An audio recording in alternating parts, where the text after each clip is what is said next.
God, హల్లెలూయా. ప్రభువును రక్షకుడునైన యేసుక్రీస్తు ప్రశస్త నామములో ఉదయకాలమే కృపావాగ్దానం అనే కార్యక్రమానికి మిమ్మల్ని ప్రేమతో ఆహ్వానిస్తున్నాం. దేవుని కృప ద్వారా మరొక ఉదయాన్ని ప్రభు మనకిచ్చారు. గత రాత్రంతయు కూడా దేవుడు మనల్ని కాచి కాపాడి ఆయన సజీవ హస్తాల మనల్ని సజీవులుగా ఈ ఉదయాన్ని చూడడానికి, ఆయన వాక్యాన్ని ధ్యానించడానికి, ఆయనతో సమయం గడపడానికి దేవుడిచ్చిన ఈ చక్కటి అవకాశాన్ని బట్టి సమస్త మహిమ ఘనత ప్రభావాలు మీకే ప్రభుకే చెందునుగాక. ఆమేన్. దేవుడు మరి ప్రతిరోజు కూడా ఈ యొక్క లిటిల్ ఫ్లాక్ మినిస్ట్రీస్ అనే యూట్యూబ్ పరిచర్య ద్వారా మిమ్మల్ని కలవడానికి దేవుడిచ్చిన ఈ కృపను బట్టి సంతోషిస్తున్నాం. మీరు కూడా ఈ ఛానల్ను చూస్తూ సబ్స్క్రైబ్ చేయండి. ఇంకా ఈ యొక్క వాగ్దానము, దేవుని యొక్క వాక్యము అనేక మందికి షేర్ చేయండి. అనేక మంది ప్రజలు దేవుని వాక్కును వీళ్ళు బలపడాలని, ఈ వాక్కు ద్వారా దేవుడు వారితో కూడా మాట్లాడాలని మేము ఆశతో ఈ కార్యక్రమాన్ని మీకు అందిస్తూ ఉన్నాం. కాబట్టి దేవుడు ప్రతిరోజు మనతో మాట్లాడుతూ, ఈరోజు కూడా దేవుడు మనతో మాట్లాడుతున్న మాట జ్ఞాపకం చేసుకుందామా? పరిశుద్ధ గ్రంథం నుంచి మొదటి దశలోనికి రాసిన పత్రిక 5వ అధ్యాయము 24వ వచనం.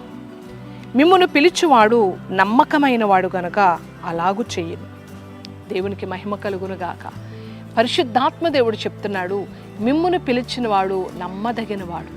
మనల్ని పిలిచిన దేవుడు అనగా నజరేయుడైన యేసుక్రీస్తు, ఈ సమస్తాన్ని సృష్టించిన సృష్టికర్త ఎలాంటి వాడంటే నమ్మకమైన వాడు.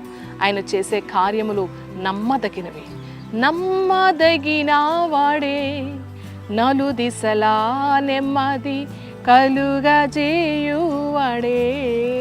మన దేవుడు నమ్మదగిన దేవుడు, నమ్మకమైన వాడు. అంతేకాదు మనకు నలుదిశలను నెమ్మది కలుగు చేసే దేవుడు. కాబట్టి దేవుని వాక్యం చెప్తుంది, మిమ్మును పిలిచిన వాడు నమ్మకమైన దేవుడు. మనల్ని పిలిచి ఆయన బిడలగా చేసిన దేవుడు, మనల్ని పిలిచి ఆయన రక్తమిచ్చి మనల్ని కొనిన దేవుడు, మనల్ని పిలిచి మన ఎడల అనేక అద్భుతాలు ఆశ్చర్యాలు చేస్తానని వాగ్దానం చేసిన దేవుడు నమ్మకమైన వాడు. ఈ నమ్మకమైన దేవుడు నీ జీవితంలో ఏ కార్యమైనా చేయగలిగిన సమర్థుడు మన యేసయ్య. ఆనాడు యేసుప్రభు వారు తన 12 మంది శిష్యులను పిలిచి, ఇదిగో నా వెంబడరండి, మిమ్మల్ని మనుషులు పట్టే జాలరుగా చేస్తానని పిలిచిన దేవుడు. ఆయన 3.5 సంవత్సరాలు వారితో నడిచి ఆయన పరమనకు ఆరోహమైన తర్వాత వాళ్ళు అనుకున్నారు, మనల్ని పిలిచిన వాడు మనల్ని విడిచిపెట్టి వెళ్ళిపోయాడని ఎంతో ఆవేదన చెందారు. 40 దినాలు వాళ్ళు ఎంతో భయంకరమైన పోరాటాల్లో భయభ్రీతితో వారు నలిగిపోయినప్పుడు దేవుడు వారిని బలపరిచాడు. ఇదిగో నేను పిలిచిన దేవుడు నమ్మకమైన వాడినని దేవుడు వారి మధ్యన నిలిచి వారితో మాట్లాడుతూ వారిని బలపరుస్తూ వారి కొరకు పరిశుద్ధాత్మని ఆదరణకర్తను పంపించి ఇదిగో వారిని శక్తిమంతులుగా చేశాడు. వారు నిలబడిన ప్రతి చోట అద్భుతాలు చేశాడు. వారు వెళ్ళిన ప్రతి స్థలంలో ఆశ్చర్యకార్యాలు చేశాడు. అంతేకాదు వారిని భూతి గెంతములను తలకిందులు చేసేవారుగా చేశాడు. కాబట్టి నిన్ను పిలిచిన దేవుడు, నన్ను పిలిచిన దేవుడు నమ్మకమైన వాడు.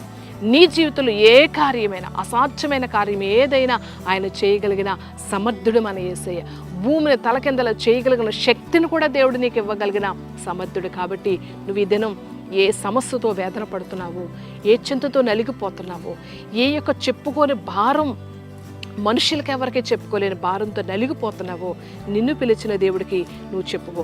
నిన్ను పిలిచిన దేవుడు నమ్మకమైన వాడు కాబట్టి ఆయనతో నీ సమస్య సంపూర్ణంగా వివరించు. ఆయన పాదాలు పట్టుకో, కన్నీరు కార్చు, ఉపవాసం ఉండు, దుఃఖించు. లేదా ఇంకా నీకు మనశ్శాంతి కావాలంటే దేవుని మందిర దీవెన గ్రౌండ్కి రా, మంచి సమయం ప్రార్థనలో ఏకీభవించు.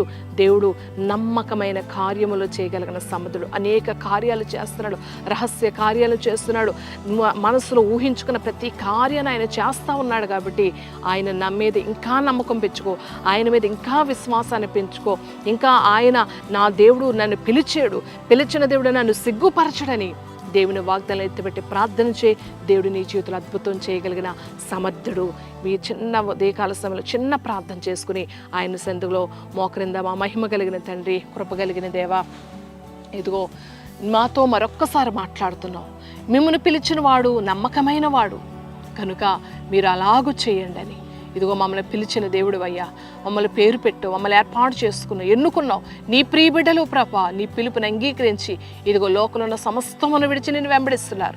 ఇదిగో వారి జీవితంలో ఏ లోటు ఉందో తీర్చండి, ఏ సమస్య ఉందో తీర్చండి, ఏ బలహీనతను యేసు నామములో విడుదల దయచేయండి. నూతన శక్తి, నూతన ఆరోగ్యము, ఇదిగో సమస్య నుంచి, అసమాధానం నుంచి, ఆవేదన నుంచి, అప్పుల బాధల నుంచి, ఆర్థిక ఇబ్బందుల నుంచి, కోర్టు సమస్యల నుంచి, రకరకాల అయ్యా నాయనా ప్రభ మనస్తాపాల నుంచి విడుదల దయచేసి అయ్యా భార్యాభర్తల మధ్య, కుటుంబాల మధ్య, సరిహద్దుల మధ్య సమాధానమును, సంతోషమును అనుగ్రహించండి. నీ బలిపేట విజ్ఞాపన చేసిన బిడ్డలను కూడా మరింతగా మీరు బలపరచమని యేసు నామములో ప్రార్థించిన బిడ్డల్ని చేతులుగా అప్పగించి వేడుకుంటున్నాను పరమ తండ్రి.